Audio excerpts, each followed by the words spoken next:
ناظرین، جس طرح میں نے کہا کہ عمران خان ہمیشہ غلطیاں ہی کرتے ہیں اور ہمیشہ یہ غلطیاں عمران خان کے گلے میں ہی پڑتی ہیں. جس طرح ابھی انہوں نے ایک غلطی کی ہے، وہ یہ کی ہے کہ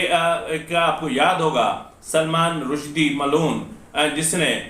خاتم النبیین محمد مصطفیٰ صلی اللہ علیہ وآلہ وسلم کی شان میں گستاخی کی تھی اور توہین مذہب کا یعنی بلاسفیمی کا مرتکب ہوا تھا، اور اس حوالے سے جو اس پر کیس ہوئے تھے، اس کے جو وکیل تھے وہ تھے بیرسٹر جیفری رابرٹسن. تو جیفری رابرٹسن جو ہیں وہ سلمان رشدی کے وکیل تھے اور انہوں نے سلمان رشدی کو کسی حد تک بچایا بھی تھا. عمران خان کے خلاف جو انٹرنیشنل سطح پر کیسز ہوں گے ان کے خاتمے کے لیے یا ان مقدمات کے حوالے سے Jeffrey Robertson P T I کے یا عمران خان کے وکیل ہوں گے. اس کی تصدیق باقاعدہ پی ٹی آئی کے آفیشیل ٹویٹر اکاؤنٹ سے بھی کی گئی ہے، اور اس کے علاوہ جو تصدیق ہوئی ہے وہ ہوئی ہے اپنا جو رابرٹسن کی لیگل فارم ہے ان کی طرف سے جو ایک ٹویٹ کیا گیا ہے اس میں بھی اس چیز کی تصدیق کی گئی ہے. ناظرین، اگر ہم تھوڑا سا ماضی میں چلے جائیں تو دا گارڈین اخبار میں 14 سپٹمبر 2012 کو سلمان رشدی کی ایک سٹوری چھپی تھی جس میں سلمان رشدی نے اس چیز کا اقرار کیا تھا کہ ان کے جو وکیل ہیں وہ بیرسٹر جیفری رابرٹسن ہیں. اب جیفری رابرٹسن کو وکیل کیوں مقرر کیا عمران خان نے؟ اب پہلے ہی عمران خان اور اسرائیل کے معاملات اور مغربی ممالک سے تعلقات اور فنڈنگ اور انڈیا کے ساتھ معاملات یہ پہلے ہی ایک بہت بڑا تنازعہ بنے ہوئے. عمران خان نے اپنے لیے ایک اور نیا تنازعہ کھڑا کر دیا ہے.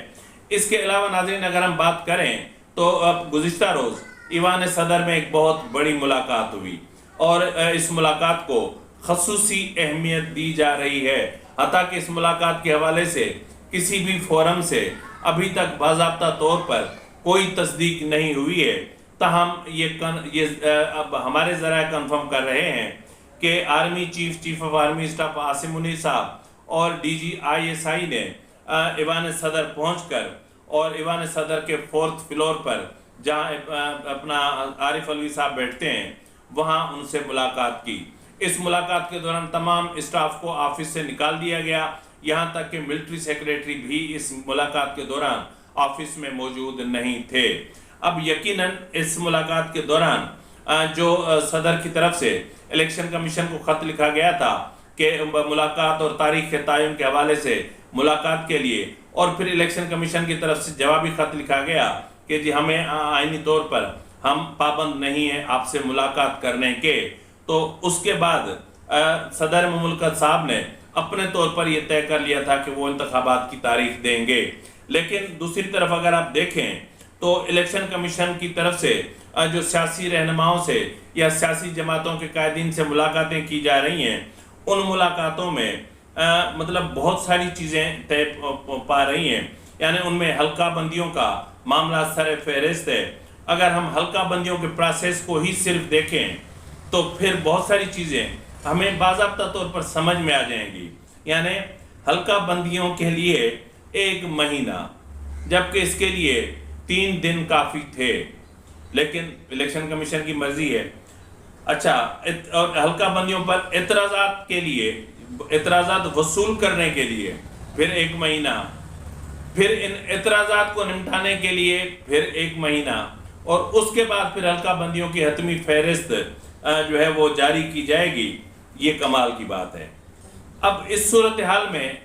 مطلب الیکشن آپ کو کیا ہوتے ہوئے نظر آ رہے ہیں؟ تو بہرحال اس پر ہم مزید تفصیل سے بات کرتے ہیں. ناظرین، اس وقت نون لیگ مختلف سیاسی جماعتوں سے رابطے کر رہی ہے کہ نواز شریف کی واپسی کے حوالے سے، کہ جب نواز شریف لاہور ایئرپورٹ پر لینڈ کریں تو ان کے لیے ان کے استقبال کے لیے مختلف سیاسی رہنماؤں جماعتوں کے رہنما بھی موجود ہوں، بالخصوص جو PDM کا حصہ تھے، اور وہ پھر ان کے ساتھ کنٹینر پر بھی موجود ہوں تاکہ ایک امپریشن دیا جائے کہ اتحاد برقرار ہے. اور اس حوالے سے سیٹ ایڈجسٹمنٹ کے معاملات بھی چل رہے ہیں. اور اس حوالے سے گزشتہ روز لندن میں گورنر سندھ کامران ٹیسوری نے عمران خان سے ملاقات کی. اس کے علاوہ جو ملاقاتیں ہو رہی ہیں وہ پاکستان پیپلز پارٹی کی GDA کے حوالے سے ہو رہی ہیں، یعنی صدر الدین شاہ راشدی یعنی پیر پگارا سے یا فنکشنل لیگ کے حوالے سے کی قیادت سے ملاقاتیں ہو رہی ہیں، اور آصف زرداری کی ملاقاتیں ہو رہی ہیں ذوالفقار مرزا سے۔ اب یہ ملاقاتیں دبئی میں بھی بتائی جا رہی ہیں، اور پھر کراچی میں بھی کسی ایک ایسی جگہ پہ ملاقات بتائی جا رہی ہے کہ جہاں جو جگہ نہ ذوالفقار مرزا کی تھی نہ آصف زرداری کی تھی، تو بہرحال کسی ایسی جگہ پر ملاقات ہوئی ہے۔ تو کیونکہ اس وقت پاکستان پیپلز پارٹی سندھ میں بہت مشکلات کا شکار ہے، اور اس لیے پیپلز پارٹی چاہتی ہے کہ وہ سندھ میں کلین سویپ کرے، کیونکہ پاکستان پیپلز پارٹی نے ہدف مقرر کر رکھا ہے کہ ہم کو جو ہے وہ قومی اپنا نیشنل اسمبلی میں اتنی اکثریت چاہیے کہ ہم حکومت بنا سکیں اور بلاول بھٹو زرداری کو وزیر اعظم بنایا جا سکے۔ اور دوسری طرف نون لیگ کی کوشش ہے کہ کچھ بھی ہو جائے وزیر اعظم نواز شریف ہی ہوگا، اور نواز شریف کو وزارت عظمیٰ دلانے کے لیے جو نون لیگ کے اندرونی معاملات ہیں وہ انتہا سے زیادہ خطرناک ہو چکے ہیں۔ یوں کہہ لیں، اگر ہم یوں کہیں کہ جو وہ معاملات ہیں اس حد تک بگڑ چکے ہیں کہ شہباز شریف کو اور شہباز شریف کی فیملی یعنی حمزہ شہباز اور دیگر کو مائنس کر دیا گیا ہے۔ اب صرف نواز شریف کی چلے گی اور مریم نواز کی چلے گی۔ اب جو انتخابات ہوں گے اس میں مریم نواز قومی اسمبلی سے بھی انتخابات لڑیں گی، صوبائی اسمبلی سے بھی انتخابات لڑیں گی، اور کراچی کی ایک نشست سے بھی وہ انتخابات لڑیں گی۔ اب اس میں دیکھنا یہ ہے کہ مریم نواز کو کتنی کامیابی حاصل ہوتی ہے۔ ناظرین، جو ایوان صدر میں ملاقات ہوئی تھی اس کے حوالے سے ایک انفارمیشن رہ گئی تھی جو مجھے آپ کو بتانی تھی، وہ یہ تھی کہ صدر عارف علوی کے جو سافٹ ویئر ہے وہ تھوڑا سا پرانا ہو گیا تھا، اور نٹ بولٹ جو اس کے ہیں وہ تھوڑے سے ڈھیلے ہو چکے تھے، تو اس حوالے سے 23 اگست کو بھی ان سے DG ISI نے ملاقات کی تھی۔ یقیناً اس ملاقات میں ان کو کہا گیا ہوگا کہ بھائی آپ اپنی حدود میں رہیں، اس وقت معاملات جس طرف جا رہے ہیں ہمیں ان کو سنبھالنے دیا جائے۔ تو اب دیکھتے ہیں کہ معاملات کون سا رخ اختیار کرتے ہیں اور کس طرف جاتے ہیں۔ کیا الیکشن کو طول دینے کے لیے یا انتخابات سے بچنے کے لیے کیا فائنینشیل ایمرجنسی نافذ کی جائے گی، یا اگر محمد بن سلمان، شہزادہ محمد بن سلمان پاکستان آ کر کسی بڑی انویسٹمنٹ کا اور مطلب اس چیز کا اعلان نہیں کرتے تو پھر معاملات کہاں پہنچیں گے۔ یہ تمام چیزیں وہ ہیں جو پاکستان کے معاشی مستقبل کا جو ہے وہ فیصلہ کریں گی، کیونکہ ہمارے ملک کی معیشت کو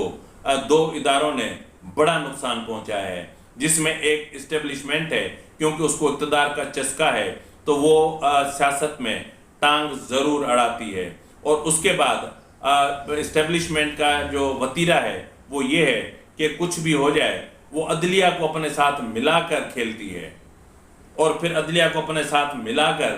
فیصلے کرتی ہے، اور پھر بینچ فکسنگ ہوتی ہے، پھر میچ فکسنگ ہوتی ہے، پھر فیصلے فکس ہوتے ہیں، اور پھر سب کچھ فکس ہوتا ہے۔ لیکن اب جو چیف جسٹس آ رہے ہیں، جسٹس قاضی فائز عیسیٰ، دیکھنا یہ ہے کیا وہ ان کی ڈکٹیشن پر چلیں گے یا وہ صرف آئین کی سنیں گے، کیونکہ یہ ان کا ترہ امتیاز ہے کہ وہ کسی کی نہیں سنتے، وہ صرف آئین کی سنتے ہیں۔ اسی کے ساتھ ہی اپنے میزبان نواز بھٹو کو اجازت دیجیے۔ فی امان اللہ۔